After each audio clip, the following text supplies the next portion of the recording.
네, 지식산업센터의 가격은 계속해서 상승하고 있지만 투자에 대한 열기는 그거 못지않게 더욱더 높아지고 있는 것 같습니다.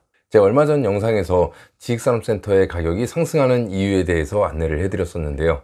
그 영상에서 말씀드렸던 거는 이제 집가 상승, 그리고 자재비 상승, 인건비 상승, 금리 인상 등의 요인으로 인해서 가격이 계속 상승하고 있다라고 말씀을 드렸습니다. 과거와 비교하면 분양가 정말 많이 높아졌습니다. 매매가도 지금 계속해서 올라가고 있는 상황이고요. 하지만 임대가는 이제 겨우 조금씩 높아지고 있는 상황입니다. 그러다 보니까 서울권의 지식산업센터를 보면은 작년부터 이제 임대 수익률이 없거나 마이너스 수익률을 내는 곳들이 나타나고 있습니다. 이런 상황이라고 해도 지식산업센터 분위기 절대 꺾이지 않고 있습니다. 서울권 지식산업센터는 어디든 열리면 완판되는 분위기라고 보면 되겠는데요. 서울엔 사실 지식산업센터가 공급될 만한 부지, 남아있는 부지가 그렇게 많지는 않습니다. 그런데다가 남아있는 부지들도 그렇게 대규모 공급을 할 만한 정도의 면적이 되지 않기 때문에 정말 소형 지식산업센터들이 깜깜이 분양으로 소리소문 없이 조용히 끝나버리는 경우가 많습니다. 그렇기 때문에 서울권 지식산업센터를 희망하시는 분들은 정말 이쪽에 크게 몰두하고 집중해서 살펴보지 않는 한 정말 소리소문 없이 그냥 지나가 버리는 경우가 굉장히 많습니다. 그래서 요즘 서울권 지식산업센터 분양하는 현장을 보자면 이제 영등포가 있습니다. 서울의 3대장 지역을 꼽으라면 성수, 문정, 영등포를 꼽을 수 있겠는데요. 그 중에서 이제 세 번째에 해당하는 영등포의 신규로 공급되는 지식산업센터에 대해서 안내를 해드리도록 하겠습니다. 사실 영등포 지식산업센터는 작년 말부터 얘기가 나왔었는데 미리 정보는 알고 있었지만 영상을 올리지 않았던 이유는 당연히 홍보를 하면 많은 분들이 문의할 것이고 대기를 할 텐데 물량을 어느 정도나 받을 수 있을지, 받긴 받을 수 있는 건지에 대해서도 저도 의문이라서 사실 홍보에는 신경을 안 썼습니다. 오히려 요즘 같은 시장에서는 여기 방문하십시오, 찾아오십시오, 여기 하셔야 됩니다, 계속 전화하고 홍보하고 하는 것들, 이런 것들을 주의해야 되지 않나 그렇게 생각을 합니다. 괜찮다 싶은 곳들은 알아서 홍보할 것도 없이 그냥 끝나버리니까요. 잠깐 얘기가 딴 데로 샜는데 다시 돌아와서 작년 말부터 얘기가 나왔던 영등포의 이제 분양 현장 세 곳을 소개를 해드리도록 하겠습니다. 굳이 홍보를 하지 않아도 너무 많은 분들이 이미 다 정보를 알고 계시고 문의를 주셔서 오늘은 그냥 안내 영상으로 준비를 했습니다. 네, 그래서 화면에 보이는 게 영등포 일대에 공급되는 세 곳의 지식산업센터가 담겨있는 지도가 되겠습니다.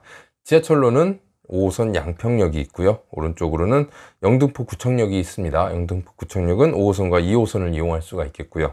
여기 파란색으로 표시되어 있는 이쪽 부지가 지식산업센터가 공급되는 지역이라고 보시면 되겠습니다. 순서대로 보자면 이쪽이 C타워가 되겠고요. 그리고 이 바로 위에 D스테이트가 되겠습니다. 그리고 이 오른쪽으로는 BH 메타플렉스가 들어서는 곳이 되겠습니다. 영등포는 서울 내 지식산업센터 공급 지역 중에서는 이제 세 번째로 꼽히는 지역이 되겠습니다. 문정, 성수에 이어서 세 번째로 꼽히는 곳이고, 크고 작은 지식산업센터들도 많이 분포가 되어 있고 오피스텔 그리고 일반 오피스 건물들도 많이 들어서 있습니다. 그리고 사이사이에 이제 낙후된 곳들은 재개발이 예정되어 있습니다. 이제 오래된 곳들이 이제 점차 새롭게 바뀌어갈 예정이고요. 이런 점들은 앞으로 이 지역에는 계속해서 호재로 작용을 할 것이라 봅니다. 지하철역으로부터의 거리를 보도록 하겠습니다. 5호선 양평역으로부터는 C타워는 도보로 6분, 7분 정도가 되겠고요. 그리고 D스테이트는 도보로 4분 정도 되겠습니다. 그리고 BH 메타플렉스 같은 경우는 도보로 10분이면 지하철 2호선을 이용할 수 있는 영등포구청역까지도 도달을 할 수가 있겠습니다. 그래서 지하철역 가까이에 있고, 이 바로 왼쪽에 있는 이 노란색 도로가 서부간선도로입니다. 서부간선도로. 그리고 그 옆으로 안양천이 있겠습니다. 위치는 이렇게 보시면 되겠고요. 네, 다음은 영등포에 공급되는 세 개의 지식산업센터 세부 내용을 보도록 하겠습니다. 먼저 C타워부터 보겠습니다. 이러한 모양으로 건물이 들어서겠고요. 주소는 양평동 2가 40-3번지, 40-9번지 두 개의 필지에 공급이 되겠습니다. 연면적은 5,200평입니다. 서울을 제외한 다른 지역에 공급되는 곳들을 보면 보통 2만 평에서 5만 평 사이로 많이 공급이 됩니다. 하지만 서울은 그만큼 넓게 지식산업센터가 들어설 만한 부지가 별로 없다고 말씀드렸죠. 그래서 영등포에 있는 5,000평이다 라고 한다면 서울에 있는 지식산업센터죠. 그렇게 작은 지식산업센터는 아니라고 보여집니다. 건축 규모는 지하 4층부터 지상 15층까지고요. 시공사는 에이스건설로 예정되어 있습니다. 주차 대수는 96대, 대중교통은 지하철 5호선 양평역으로부터 도보 6분 거리에 있습니다. C타워는 상가랑 묶여있는 일부 호실을 제외하고는 모두 분양이 완료됐습니다. 그리고 초피가 형성돼서 거래가 되고 있는 상황이고요. 많은 투자자분들이 진입한 만큼 전매로 내놓은 호실들도 많이 눈에 띄고 있습니다. 네, 그리고 다음은 D스테이트 현장을 보도록 하겠습니다. D스테이트가 공급되는 부지는 이렇게 앞뒤로 건물들이 있고 이렇게 기역자 모양으로 되어 있는데요. 건물은 이렇게 이쪽으로 들어서게 되고 요 앞으로 이제 공개공지처럼 꾸며놨습니다. 주소는 양평동 2가 43-3번지, 43-7번지 이렇게 두 개 필지에 들어서겠고요. 오늘 소개해드리는 세 개의 현장 중에선 가장 큰 연면적입니다. 6,791평으로 공급이 되겠습니다. 건축 규모는 지하 4층부터 지상 15층까지, 시공사는 아직까지 미정입니다. 그리고 주차 대수는 164대고요. 대중교통은 지하철 5호선 양평역으로부터 도보 4분 거리에 위치하게 됩니다. 그리고 마지막으로 BH 메타플렉스입니다. 건물 모양은 이러한 형태로 들어서겠고요.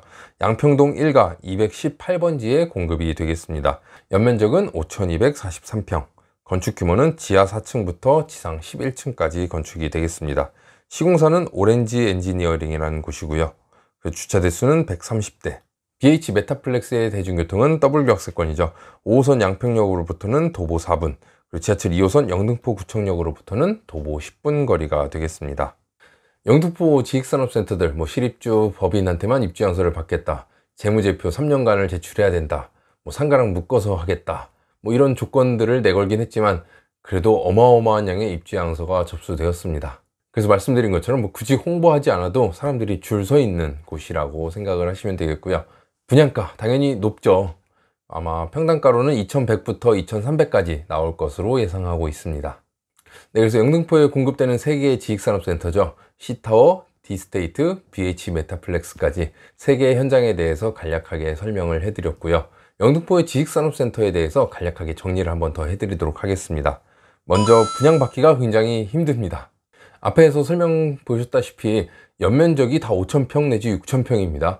지하 4층부터 11층, 15층까지 건축이 된다고는 하지만 층별로 호실을 보면 10개에서 15개 정도 사이로 들어가게 됩니다. 그러다 보니까 분양받기 굉장히 힘들다고 볼 수 있겠습니다. 저한테도 입주양서 제출하신 분들 굉장히 많은데 일단 분양받기가 힘들다, 받을 수 있을지 없을지는 조금 더 봐야 된다 라고 답변은 드렸습니다. 어쨌든 계속해서 컨택하고 얘기 중이니까 좋은 결과를 기대해 봐야 될 것 같고요. 영등포 같은 경우는 이제 서울에 있는 지식산업센터죠. 그러다 보니까 굳이 공장 아니더라도 지하에 있는 창고도 굉장히 큰 메리트가 있습니다. 창고는 오히려 지상층보다는 이제 높은 수익률이 나는 게 장점이라고 말씀드렸습니다. 그래서 장기적으로 끌고 가실 분들한테는 좋지 않을까 그렇게 생각을 하고요. 그리고 서울권이기 때문에 나는 지하 창고는 싫다 하시는 분들은 다소 이제 저층일지라도 업무 지원 호실을 노려보시는 것도 좋은 방법일 것 같습니다. 다만 업무 지원 호실은 지식산업센터가 아닌 업무 지원 시설 용도입니다. 그렇기 때문에 대출 비율이 조금은 줄어들 수 있다는 점 감안하고 진입을 하셔야 되겠고요. 어쨌든 서울에 위치한 영등포의 지식산업센터입니다. 분양받고 나면은 바로 초피가 형성돼서 거래가 되고 있습니다. 하지만 여기서도 주의해야 될 게 내가 분양받는다 그래서 무조건 초피 거래를 할 수 있느냐, 그렇진 않습니다. 호실이 많든 적든 일단 대부분이 다 투자자라고 보시면 되고요. 어쨌든 단타 목적으로 서울권 지식산업센터에 투자하시는 분들은 계약금 10%를 납부하고 최대한 빠른 시기에 전매 차익을 받고 이제 빠지는, 엑시트하는 전략을 짜셨을 텐데, 시장에 매물이 많다 보면 내가 원하는 시기에 원하는 만큼의 수익을 내지 못할 수도 있는 거고, 내가 빠져나갈 시기에 제때 빠져나오지 못하는 경우도 생길 수 있겠습니다. 어쨌건 2년 준공기간까지의 추가 투입되는 자금은 없겠지만 전매가 진행되기 전까지는 내가 납부한 계약금이 계속해서 묶여 있을 수 있다는 점, 이러한 부분도 생각하고 들어가셔야 될 것 같고요. 네, 그리고 다음은 낮은 임대 수익률입니다. 영등포 최근 입주한 곳 리드원의 임대가를 보면은 이제 평당 임대가가 55,000원 정도로 형성되어 있습니다. 그래도 리드원 같은 경우는 2년 전에 이제 분양을 했고 지금 현재 상황을 적용해 보면 어느 정도 임대 수익률이 나오기는 합니다. 하지만 지금 이제 앞으로 분양하는 곳들 과거보다 많이 분양가가 높아졌기 때문에 임대 수익률은 더 낮아지게 된다라는 거죠. 그래서 내가 장기적으로 끌고 간다라고 생각을 했을 경우에는 뭐 이러한 부분도 생각하고 들어가셔야 되겠습니다. 네, 그리고 마지막으로 시세 차익이 되겠습니다. 지금 현재 이제 분양하는 서울권 지식산업센터는 임대 수익률을 따져보는 시장이 아니라고 말씀드렸습니다. 임대 수익률이 워낙 낮기 때문에 이제 임대 수익이 아닌 시세 차익을 보고 들어가야 된다라고 말씀을 드렸는데요. 지금 이미 이 높아진 가격에 뭐 초피가 형성됐다, 더 높아진 거죠. 그럼 여기서 얼마나 더 뛸 수 있을지 이러한 부분도 한번 생각을 해 보셔야 되겠습니다. 뭐 이미 뭐 성수나 문정동 보면은 뭐 3천을 돌파해서 뭐 올라가고는 있지만 이제 과거 1, 2년 전과 비교하면은 그 상승폭은 이제 굉장히 많이 둔화된 상태입니다. 이제 2022년도 분양시장 이제 본격적으로 이제 현장이 열리기 시작하는데 지금 이러한 분위기 속에서 얼마나 더 치고 올라갈 수 있을지 이러한 부분도 한 번쯤 생각을 해보고 진입을 하셔야 되겠습니다. 뭐 지식산업센터 분위기가 좋다고는 하지만 이게 계속해서 좋을 수는 없다라고 말씀드렸죠. 분양시장의 변수에 대해서도 설명을 드렸고요. 그렇게 뭐 투자에 있어서 굉장히 보수적으로 보는 저한테는 뭐 지금 시장이 굉장히 뭐 염려스럽긴 합니다. 하지만 뭐 지금 당장 뭐 큰 일이 일어날 것 같은 뭐 그런 변화에 대한 요소는 없기 때문에 뭐 여전히 시장 분위기는 좋다라고 보고 진입을 하시면 될 것 같고요. 어쨌든 영등포 이제 한 곳은 마감됐고 이제 2개의 지식산업센터가 이제 분양을 앞두고 있습니다. 워낙 인기가 높고 경쟁률이 높은 곳이다 보니까 얼마나 받을 수 있을지는 모르겠으나 뭐 열심히 노력하고 있습니다. 그래서 혹시라도 뭐 문의사항 있으신 분들은 연락을 주시면 안내해 드리도록 하겠습니다. 네, 그럼 여기까지 해서 영등포에 분양을 하는 3개의 지식산업센터 안내 영상 마치도록 하겠습니다. 영상 유익하셨다면 구독, 좋아요 부탁드립니다. 감사합니다.